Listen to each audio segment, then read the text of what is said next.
بن جاتا ہے تو اللہ سبحانہ و تعالیٰ اس کی بات رد نہیں کرتے۔ حضرت نے ایک عجیب واقعہ لکھا، حضرت فرمانے لگے کہ میں جرمنی کا ایک شہر ہے ہیمبرگ، فرمانے لگے میرا ایک دن وہاں بیان ہوا تو ایک پاکستانی انجینئر آ کر مجھے ملنے کے بعد مجھے کہنے لگے کہ یہ اللہ جو ہے نا، اللہ سبحانہ و تعالیٰ یہ داڑھی والوں کی اور مولویوں کی بڑی فیور کرتے ہیں۔ میں نے کہا جی یہ کیا بات کر دی آپ نے، یہ تو بات تو ٹھیک ہے لیکن آپ کیسے کہہ رہے ہیں؟ فرمانے لگے کہ میرے ساتھ ایک واقعہ پیش آیا، میں آپ کو ایک بیتی سناتا ہوں۔ آج تک میں نے یہ بات چھپائے رکھی اور میں نے کسی کو نہیں سنائی، لیکن آپ کو سناتا ہوں۔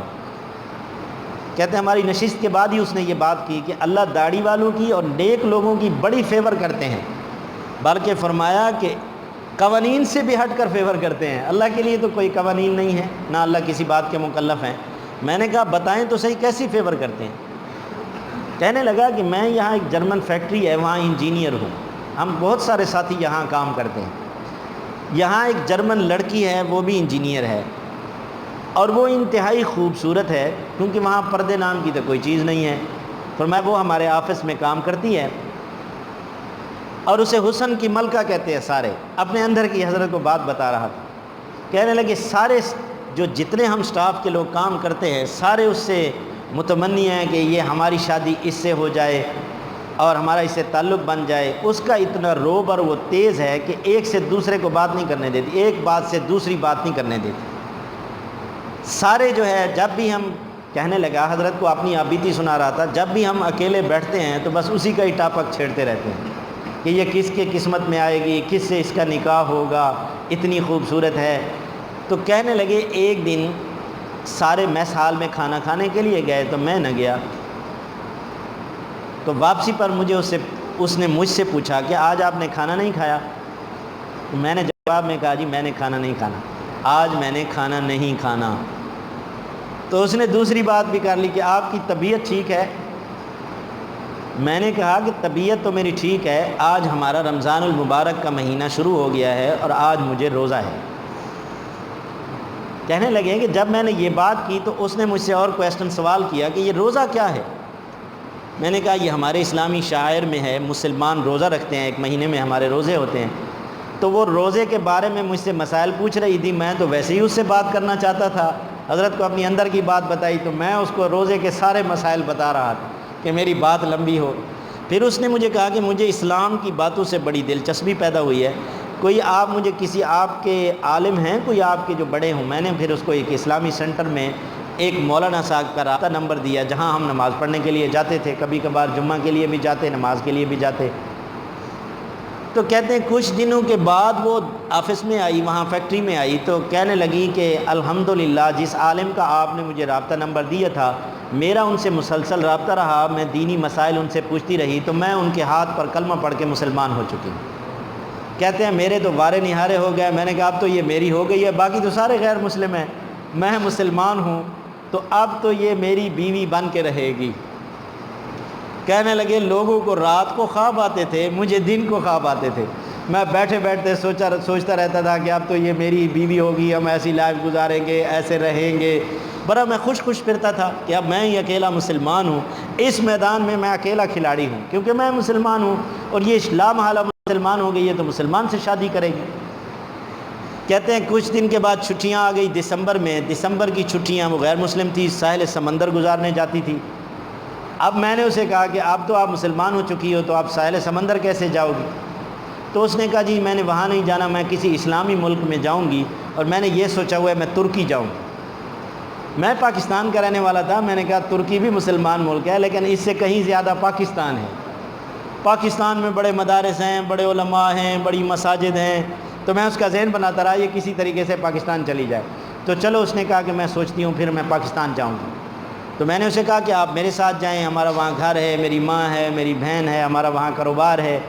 تو اس نے کہا میں جاؤں گی پاکستان لیکن تمہارے گھر نہیں جاؤں گی، میں ہوٹل میں رہوں گی، ہوٹل میں رہنے کے بعد میں مساجد کا وزٹ کروں گی، وہاں دینی حلقے کے جو لوگ ہیں ان سے ملوں گی، لیکن میں تمہارے گھر میں نہیں جاؤں گی۔ ہاں کسی دن اگر میں تمہارے گھر میں آنا ہوا دن کو آؤں گی اگر میرا دل مطمئن ہوا۔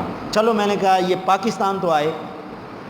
فرمایا میرے لیے ہر دن جانے کے لیے خوشیوں کا دن تھا کہ کیسے چھٹیاں شروع ہوں گی اور ہم جائیں گے۔ تو جو چھٹی کا دن تھا اس دن جب میں ایئرپورٹ پر پہنچا تو میں گھور گھور کے دیکھ رہا تھا کہ کہیں وہ نظر آئے اور پاکستان پتہ نہیں جا رہی ہے نہیں جا رہی۔ تھوڑی دیر کے بعد میں نے اس کو لائن میں لگے ہوئے دیکھا ٹکٹ، تو پھر میں بڑا خوش ہو گیا اور مطمئن ہو گیا۔ میں نے کہا کہ اب تو اس کا پاکستان جانا یقینی بن گیا ہے۔ اب تو بس گویا کہ میں نے گھر فون کر دیا کہ میں منگیتر کو لے کے آ رہا ہوں، والدہ کو فون کر دیا، بہن کو فون کر دیا کہ میرا کام بن گیا ہے، ساری باتیں حضرت کو بتا رہا تھا۔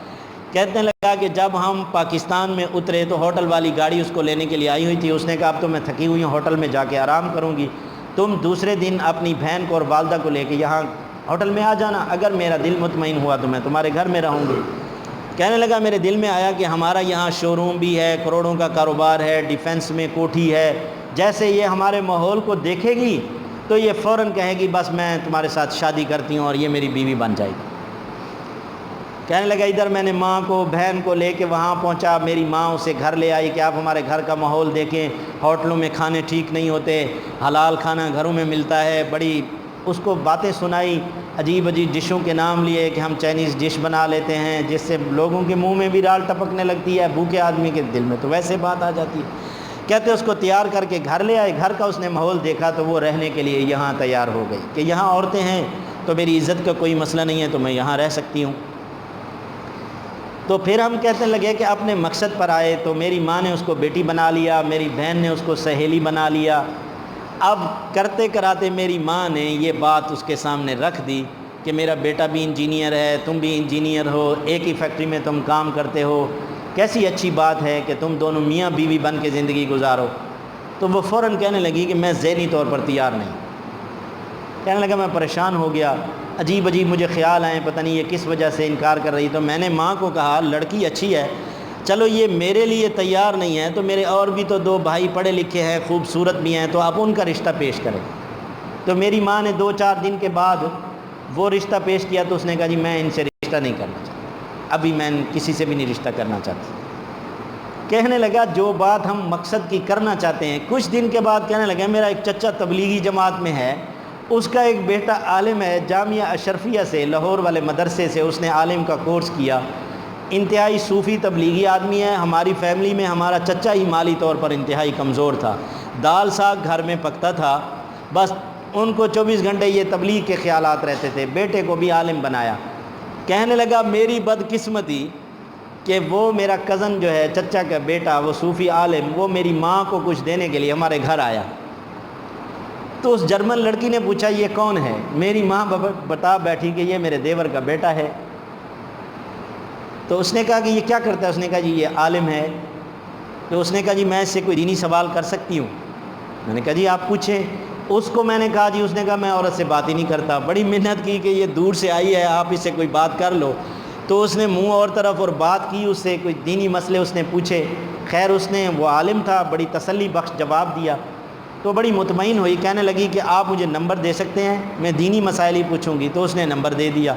پھر تو وہ گھنٹوں گھنٹوں اس سے مسائل پوچھتی۔ ایک دن اس نے کہہ دیا کہ میں آپ سے شادی کرنا چاہتی ہوں۔ اس نے کہا جی میں خود تو شادی کر نہیں سکتا، میں اپنے ابو سے مشورہ کروں گا۔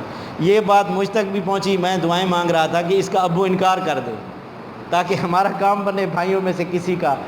تو کہنے لگے اس نے ابو سے مشورہ کیا، اس نے کہا جی کرنا دین کا کام ہے، یہاں بھی وہاں بھی، اگر وہ مسلمان ہے اور دین کا کام وہاں بھی ہو سکتا ہے تو تم نکاح کر لو۔ جیسے ہی اس نے ہاں کی، اس لڑکی نے کہا جی وہ مولوی صاحب کو کسی اور کو بلا لیں 2 گواہوں کی موجودگی میں۔ اس نے مسجد میں اس کے ساتھ نکاح کر لیا۔ کہنے لگے اس دن سے میرے ذہن میں بات آئی کہ اللہ مولویوں کی بڑی فیور کرتا ہے کہ اتنی دیر سے میں اس کے ساتھ امیدیں اور تمنائیں لگائے بیٹھا۔